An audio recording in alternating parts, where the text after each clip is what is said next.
Declare somebody marching with flag, terrorists. Then people that are burning down mosques and churches, you say that they are doing business. And throughout your tenure, you handle them with kiss glove. That is injustice. So President Tinubu should set the pace now. Release that man on terms. We're not saying that it has to be released unconditionally. It has to be on terms. That is why it is called terms of settlement. To alleviate or to help public interest, releasing Nnamdi Kanu. In the interest of justice, releasing Nnamdi Kanu. It is not against any due process. Hello everyone, welcome back and thank you so much for stopping by. My people, I am so happy that a lot of people have been coming out to talk about Nnamdi Kanu's release. Yes, so because enough is enough. Nnamdi Kanu release is overdue when you look at it very, very well. Because the same thing they said Nnamdi Kanu did is the same thing that Sunday Igbohu did as well as Showore. And these people, they are free. So what is still holding Nnamdi Kanu in the DSS custody? I cannot lie that I didn't know the reason why, my people, because these people, they will treat one part of the country differently from the way they treat the other one, which is very, very unacceptable. Like, this is injustice, my people. That's why these two barristers have come out to issue a serious warning to Tinubu to let Nnamdi Kanu go if truly they want peace in this country called Nigeria. Because enough is enough. Like, people have been keeping quiet for so long about Nnamdi Kanu's release, especially our Igbo brothers. Like, my people, what is happening? And this is the reason why we are hearing now that even some governors from Southeast are the one behind the reason why Nnamdi Kanu is still in the detention. My people, this is really, really unacceptable, honestly. The pressure for Tinubu to release Nnamdi Kanu is still going higher every day by day, my people. That is the reason why you guys have to share this video so that other people can get opportunity to watch this video and know what is happening, my people. So if today is your first time here, don't forget to share the video, my people. Please, if you love Nnamdi Kanu, this is the only thing you have to do in order to spread this message across the country. And also, don't forget to subscribe, like, and share. Yes, my people, let's go ahead and watch this video in full, and I will be right back. Barrister Nnadiume for Kansi. First of all, Nnamdi Kanu wanted to opt out of, continuing through the legal route and solving the problem. Wanted to get an out-of-court settlement. Let's start the conversation from there, because it looks like from that point a lot of positive conversations started happening. A lot of people have been expecting to see this. But what do you think changed the mindset of Nnamdi Kanu from his former hard stance? Well, to our viewers and you outlets, the moderator here, first, congratulations to our Rangers for such feats as you have just done in your intro. Well, I think we should get this thing straight, first of all. It was the judge. So the judge in Nnamdi Kanu's case, who actually, in adjourning the matter to September, actually told the parties and their counsel to also try to know whether they can explore an out-of-court settlement in line with the relevant rules of the Federal High Court. It's not as if Nnamdi Kanu filed an application seeking out-of-court settlement. But be that as it may, there are gradations of prisoners, just like there are gradations of offenses. The highest being felonious offenses, followed by misdemeanors, and then simple offenses. Now, within this class of offenses, there are the one now, how do I call it? The public opinion classified as political prisoners. Because when you say somebody is a political prisoner, there's no charge in any court that will say you, maybe Barrister Nnadiume, did this and that, contrary to section this, thereby committed a political offense. There's also no offense like a political offense. Just like we now say it is something that emanates from the boot of public opinion. But then, the question you also ask yourself, how do you now know a prisoner to be a political prisoner? Nnamdi Kanu is not the only Igbo man in detention. He's not the only Igbo man undergoing trial. But then you see the consistent clamor for his release That implies that there's something unique about his own kind of detention. That the detention is not simplicity, like you detain Evans, or like you detain Anini, or like you detain any other common criminal. People are clamoring that he should be released. Now, a lot of forbearance to his release has happened, beginning with Sunday Igboho, though his own trial was, I think, in Cote d'Ivoire, before the one they filed in Lagos, I think, was also withdrawn. And then the Metiala chieftain, who was detained since January, the attorney withdrew his charge. He didn't even enter a null. He just, when I use null, they don't have to be null proceed, because I was stuck as if I'm in the courtroom. Yeah, so the attorney just withdrew the charge, and the charge was struck out, and the man discharged. And people are now saying, what is good for the geese should be good for the gander. If these people we call non-state actors could be released using the political option, what stops the release of Nnamdi Kanu? Because Nnamdi Kanu, as far as we are concerned, if we look at it legally, even from the point of view of the way he was brought to Nigeria, Nigeria as a nation has even flouted an international law, you know, that forbids rendition of citizens. It's not like you went to another country and kidnapped somebody. So under the Actions Law, both the Actions Act and Actions Law of various states and the Federation, you don't benefit from your criminal act. You don't commit a crime and from there you say you're also trying somebody. So that's why there have always been a stalemate. You know, it has never been, the cases, most of the cases has ever been discharged. If they discharge him, DSS will now prepare another charge and bring him back to court. So it is not even done. In advanced crimes, you don't do that. If you finish with whatever offense, you see, before you arraign somebody in court, you must have concluded the investigation. It's not if the court discharge him in this one, you now go and file another one and say you see keeping him. That's 1 second you kept him after he has been discharged. He's even flouting his fundamental right to his freedom. So, Nnamdi Kanu's case is unique because he seems to be a political prisoner and carrying the clout and the opinion of a lot of people who believe in his ideology of asking for a referendum. Let us renegotiate Nigeria, because that is the principal what the young man is asking for. Whatever method is using to achieve it is a different ballgame altogether. Because if you can say he's treasonable when he has not even carried any gun to shoot anybody or, you know, invaded any state house. Like, I think it was just Agashi then at the Federal High Court. There was a time this group of boys, then it was Masob. I still remember it very vividly. They were going for a rally in Abo State. So they accosted them. Police accosted them somewhere in Enugu in the morning and dragged all of them to Federal High Court. The Federal Court was filled to the brim. I was there, and very many other lawyers, both senior and junior lawyers were there. But at that time, I was discussing with CEO Zelobekwe of blessed memory. So the judge asked, what are all these people doing here? The prosecutor jumped up. My lord, they are brought here on a charge of treason. So, treason? So he said, okay, no problem. She continued with all the matter she was doing. At the end of the day, she said, bring up the charge. He read the charge.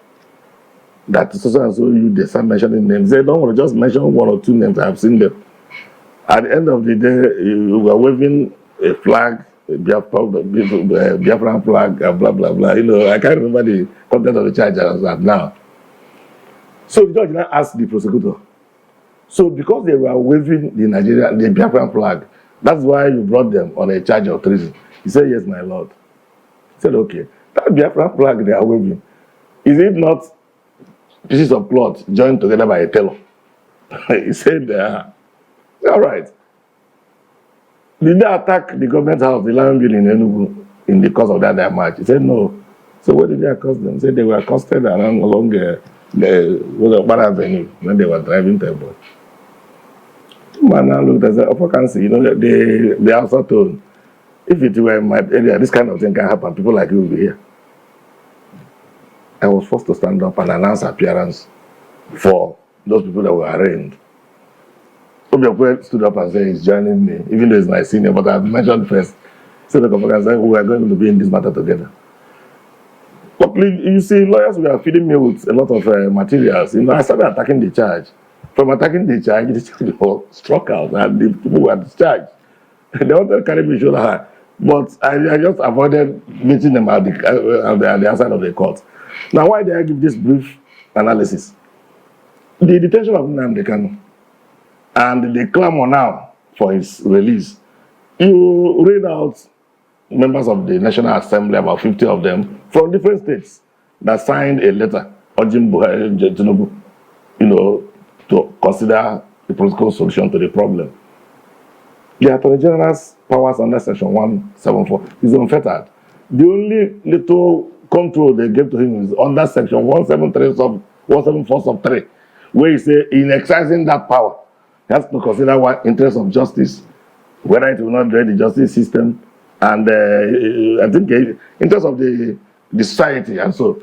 So these things are things that are not measurable, which he can take on his own. Okay. So, but all in all, what I'm trying to draw at is that Nnamdi Kanu's release, not only that it's long overdue, but it is an exercise in executive impunity by the federal government from the Buhari era that arrested him till date. Okay, thank you so much for taking your time to explain that. Barrister Amos Obonaya, with about 50 signatures to the letter written to the president, do you think it is time that the president will listen, that the federal government will at this point listen and release Nnamdi Kanu? Do you see that happening? Yes, I see that happening because it is consistent with due process. Section 17 of the Federal High Court Act encourages or permits the court, Federal High Court, to encourage parties to settle their matters amicably, what we call out-of-court settlement. That is the Federal High Court Act establishing the Federal High Court. And so the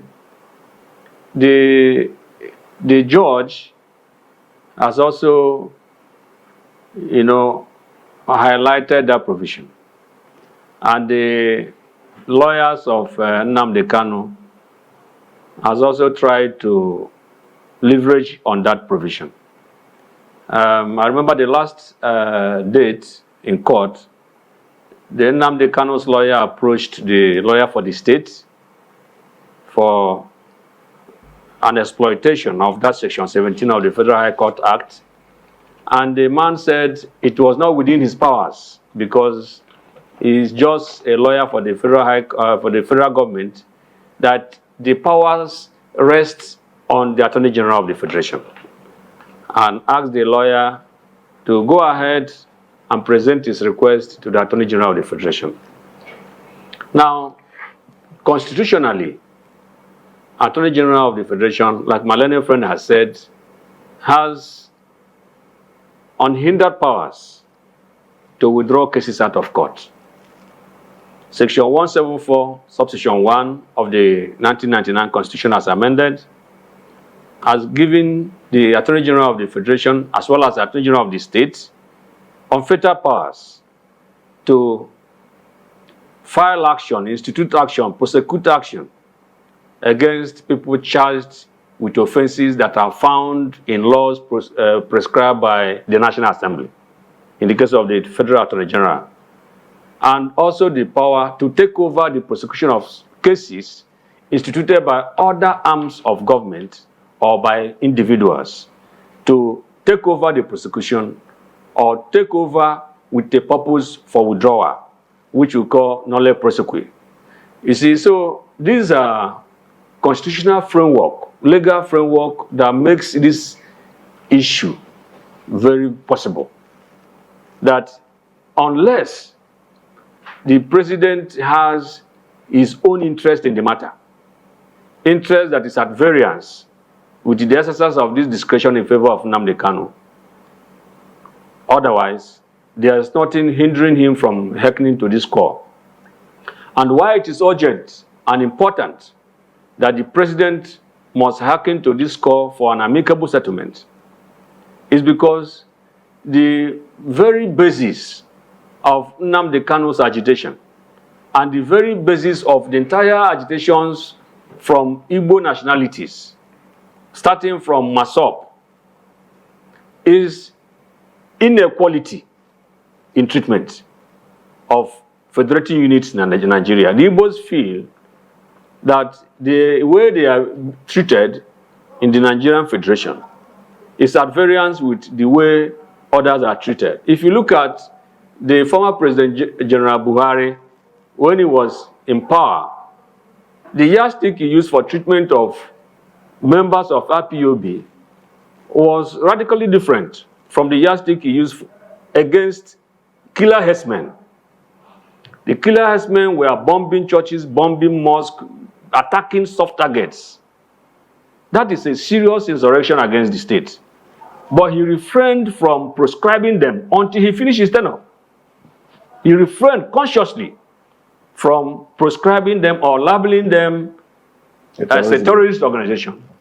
Political pundits in the northern politicians also refrained. In fact, one of them was able to even boldly state that they were not terrorists, that they were businessmen.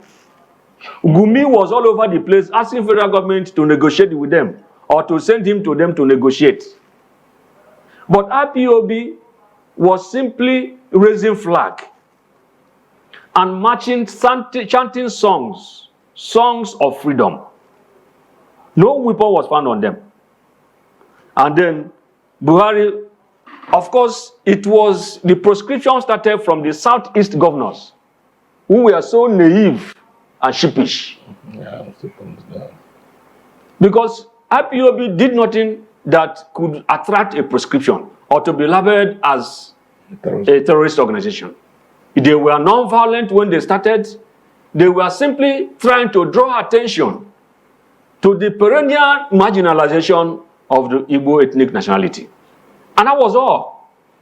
Then the leadership of the Southeast governors, former governor of Ebonyi State, had no tact and had to lead his colleagues to be able to appease the northern oligarchy. Because all of them had this primordial ambition to be the president of Nigeria. An unrealistic ambition. You are given a state to govern, you are not able to govern that state, and you want to be the president of Nigeria. And so because of that, your state has to burn. Your region has to burn because you want to be president of Nigeria. So because of that selfish interest, he now proscribed IPOB and recommended the proscription of the IPOB to the federal government, which the federal government quickly latched on. And it is said that when you drive people away from the street where debate is free, you now drive them into the cellars where rebellion is born. Now, when IPOB marches non-violently, calling attention to marginalization, calling attention to their right to self-determination, they were exercising their right under international law.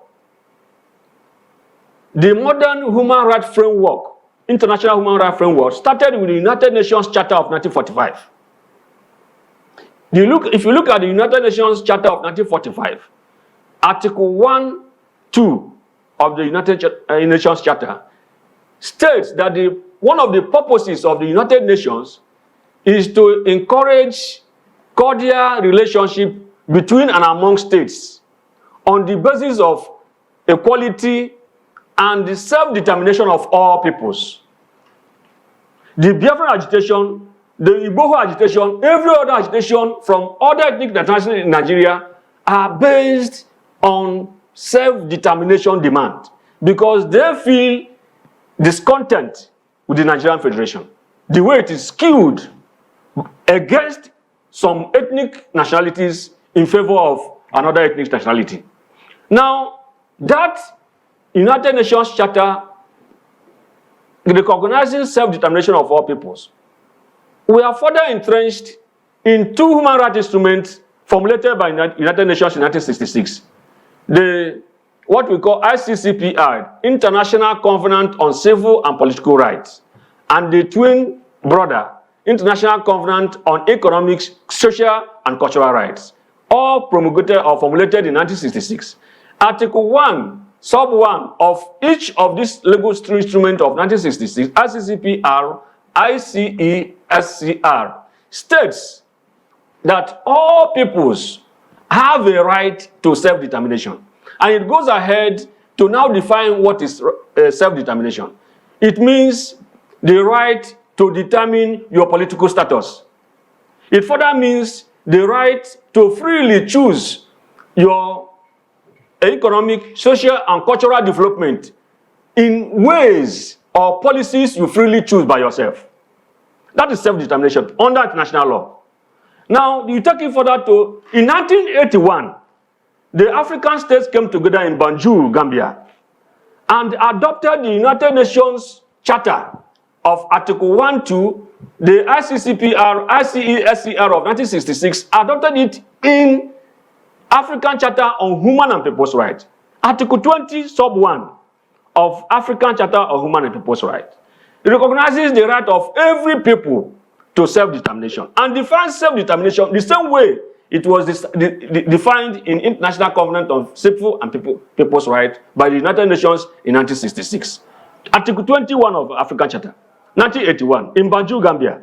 And then Nigeria ratified the African Charter and domesticated it in 1983. And so it has become a Nigerian law, part of our domestic laws. So why is Nigeria having goose pimples when people rise up to fight for equality? When people rise up to demand equal treatment, why does Nigeria develop goose pimples? Why is Nigeria finding it intolerant to allow people to express themselves, which only calls for opportunity for dialogue? When an ethnic nationality stands up and says, we are not being treated fairly in this federation, it calls for dialogue. Nigeria should be responsible enough to be able to call them to and find out exactly what is the problem so as to adjust. Because there has never been a time ethnic nationalities in Nigeria met together and said, we want to form a nation. Nigeria was foisted on every one of us by the British colonial authority. And then they created 3 regions, North, East, and West. Now, in 1963, Nigeria, there was a plebiscite that created the 4th region, which is the Midwest. When did Nigeria meet to decide that we are going to be 4 regions? And when did Nigeria meet to decide that we are no more 4 regions, we are now 6 geographical regions? So these are issues that, and if you, Nigeria should know, in international law, there's what we call pacta sunt servanda. Pacta sunt servanda is found in Article 26 of the Treaty of Versailles, which states that agreement must be obeyed. Article 26 says, once a treaty comes into force, all parties to that treaty must abide by the treaty in utmost good faith. Article 18 of the same Treaty of Versailles, it says that no nation who is a party to a treaty should take any step, be it administrative or legislative step, to scuttle or to thwart or to suffocate the intent and purpose of that treaty.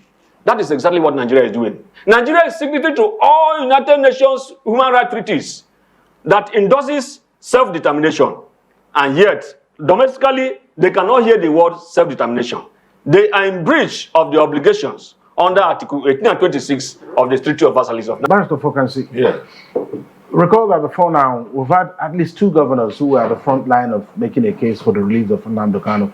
I think first it was Soludo that visited the president, and then Governor Peter Mbah visited the president, also called for the release of Nnamdi Kanu. Were the calls by some members of the National Assembly?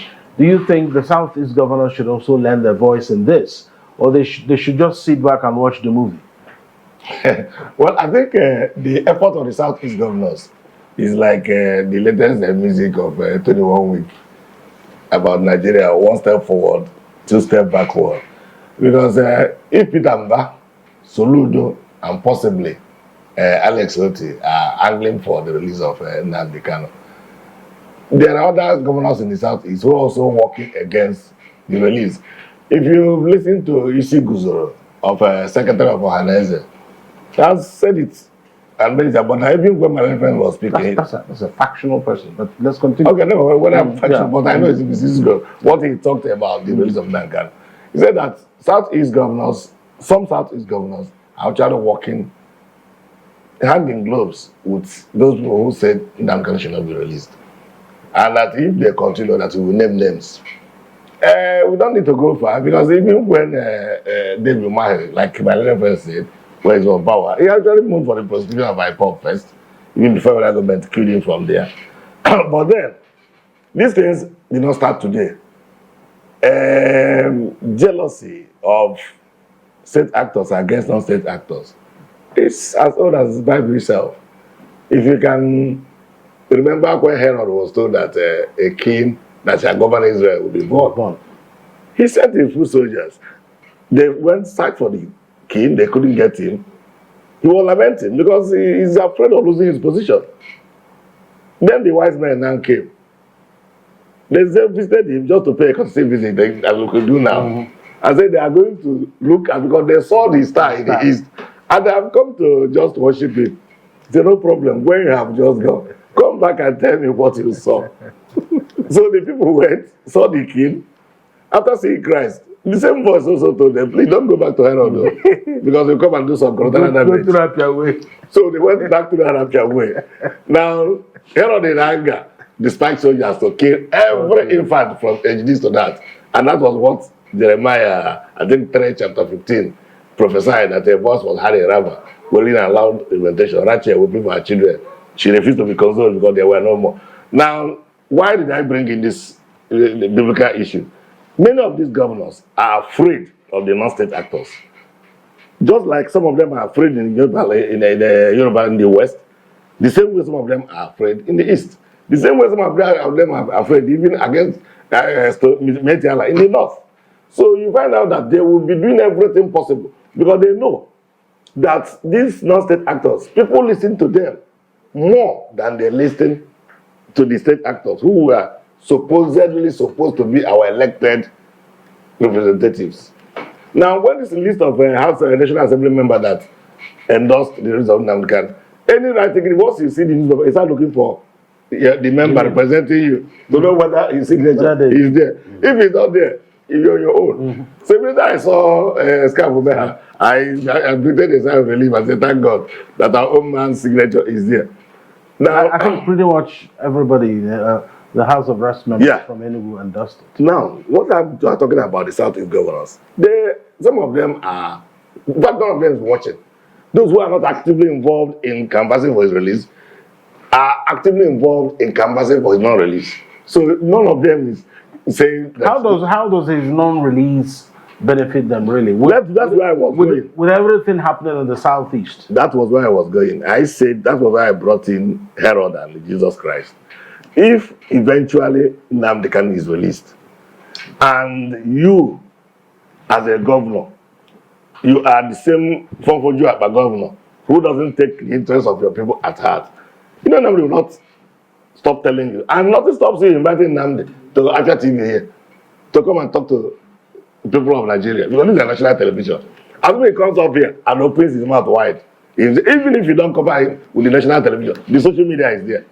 And he will tell you what this governor is doing, what the governor is doing. And how he gets his information, only God knows. And those governors who are not doing well are afraid. There is a book by Joseph Chains called The Guilty is Afraid. I don't know whether I have read that book. If you are guilty of a crime, you will be afraid of the truth, because truth, like an open wound, it is only, conscience like an open wound, it's only truth that can heal it. Most of those governors who are working against the release of Nnamdi Kanu are the ones who coerce themselves into office. And they are the ones who are not doing what the people should benefit from. They are not carrying out any people-oriented program. And they know Nnamdi condemns such things. And they know that once he's released, if there are people who are first tenor, their second tenor is in jeopardy. If there are people who are in second tenor, they are continuing to stay in that office, it's also going to be tumultuous. So that is where I'm going. So the governors cannot, the mass release will add a lot. Now, as to the benefit we might get from the release of Nnamdi Kanu, you see, insecurity in the Southeast has been on the increase just of recent. Now, my little village, you know, here in Ezeago, I don't go there. Before, if I don't travel to the village in weekends, I move to the anywhere, C7. I get back to my little globe village, I relax. But now, if I'm going home, I'll move from 12 noon so that I see you seeing me. And I've been kidnapping and robbing people on that road almost on weekly basis. Now, there is no high-profile crime of that nature that will be happening within a given community that local content will not be involved. So these are people who are involved. There is a narrative Nnamdi Kanu will give. There are people who work for him up to today who believe in his ideology. They will fish them out. And if they fish out the local content, the foreign content will get resolved naturally. It will abate. So then again, there's also a danger that he might, there's no challenge he might be, not the danger, but the challenge he might meet. That challenge is coming out and finding those who have been feeding fat on criminality, trying to stop them, and then now rebelling against him. Because it's like my late friend said, that an elected member said that bandits are businessmen. Just like somebody woke up in a National Assembly and said that cows have rights. Of course, animal rights. But you can't equate the right of a cow with the right of a human being. All right. Let me quickly get to Barrister Nnadiume. I mean, but when you were going through the passages of the Bible, and then you said that's the parable of a vacancy. I said Jeremiah, yes, I know. chapter 15. I know. Chapter 15. I know. So I'm the one that gave you that acronym. Yes. Barrister Amos. Yes. Perhaps if Nnamdi Kanu secures his freedom tomorrow or next, is there any guarantee that whatever it is that was pleaded, because at the end of the day, there are things they don't want him to do anymore. There are a lot of people are saying that part of the reason why he's still in detention is about the things he could say or do or make other people do. Will those things happen again if he's released? Because at the end of the day, they are afraid that he's asking people to do things that are against the law. At least we have a constitution today. I want to say that his arrest and detention has raised a court followership behind him.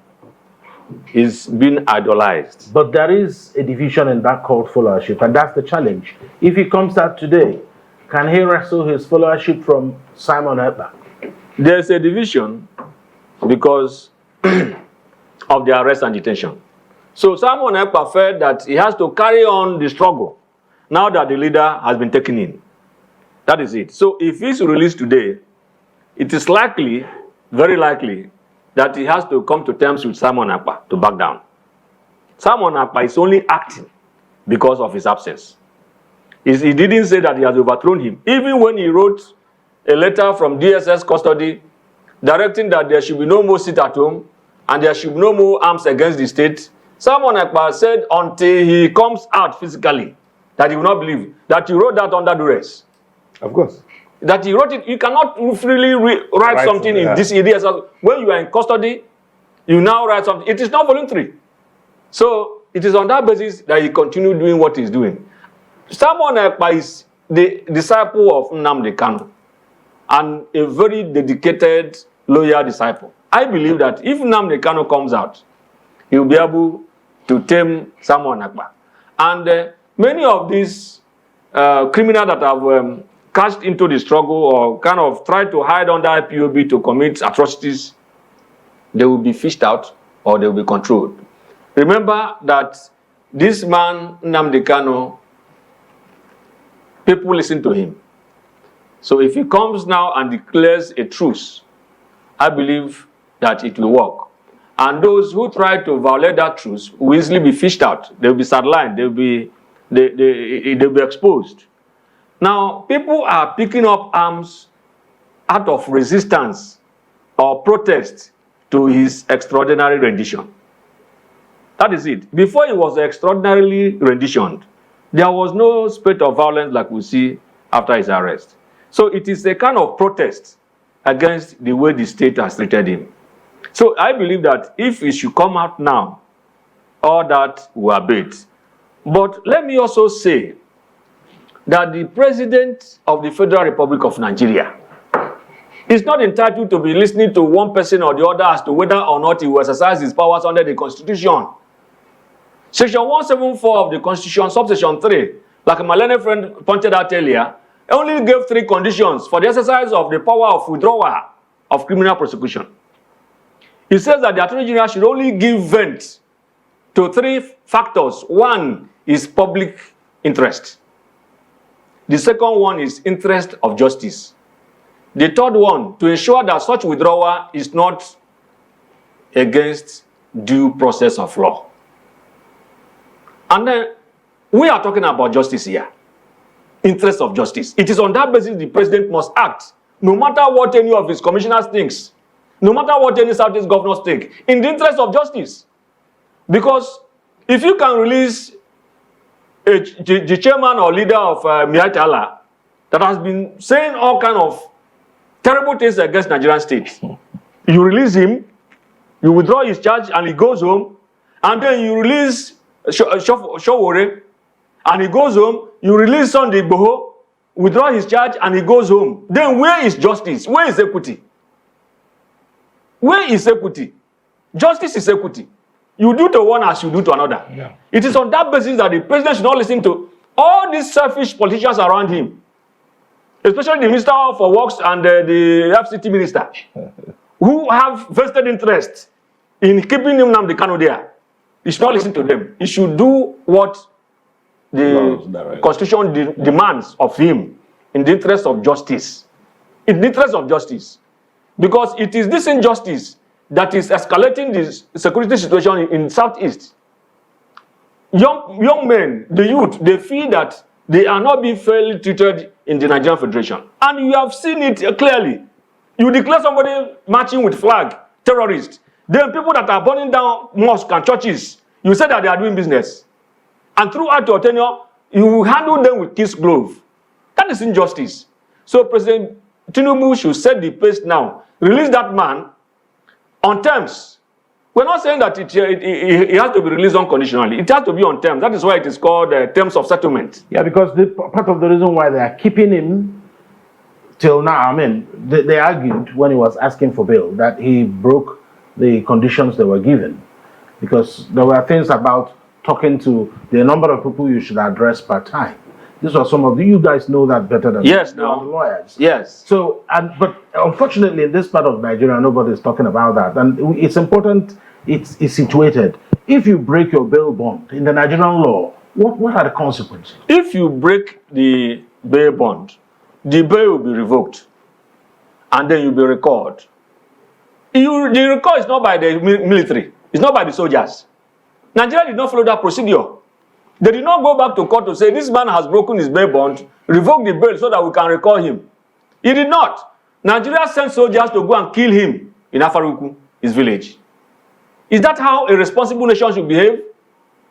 If there's an infraction, there are laid down rules and regulations on how the infraction will be treated. But it has to be said, he said he didn't break the bail bond, that they attacked him and he had to flee for his life. But you and I knew that he addressed more than the number of people he was told not to address. I'm situating the conversation. Yes. There are two sides to the story. Now the Kanu side and the Nigerian government side. Yes. So because we have about 2 minutes to go, I'd like to have Barrister Fokansi just say a final word in a minute, and I'll give you another minute to have a final word on this. Nnamdi Kanu coming out anytime soon, do you think, in just a minute? Of course, yes. Because the indices on the ground point to that. There's no way we are going to say that all the people who are writing to the president and the other people who have already been released, who actually, if you weigh the offenses, that his own is even milder than their own, that he should not be released. So nothing stops the president, like my learned friend said, exercising his rights and following the law of the land, which he swore to uphold, because he swore to uphold the Constitution. So, and the release of Nnamdi Kanu also meets the justice of these provisions of the Constitution, especially on the powers of Attorney General to withdraw such charges. Because the 3 conditions under subsection 3, all inure to Nnamdi Kanu's favor.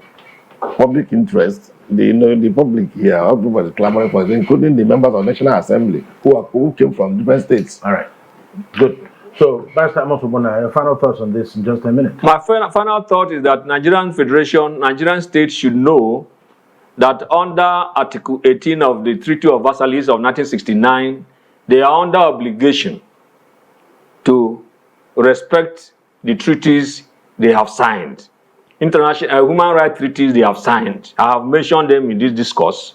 Nigeria has obligation to respect any demand for self-determination and adopt non-kinetic approach to such demands.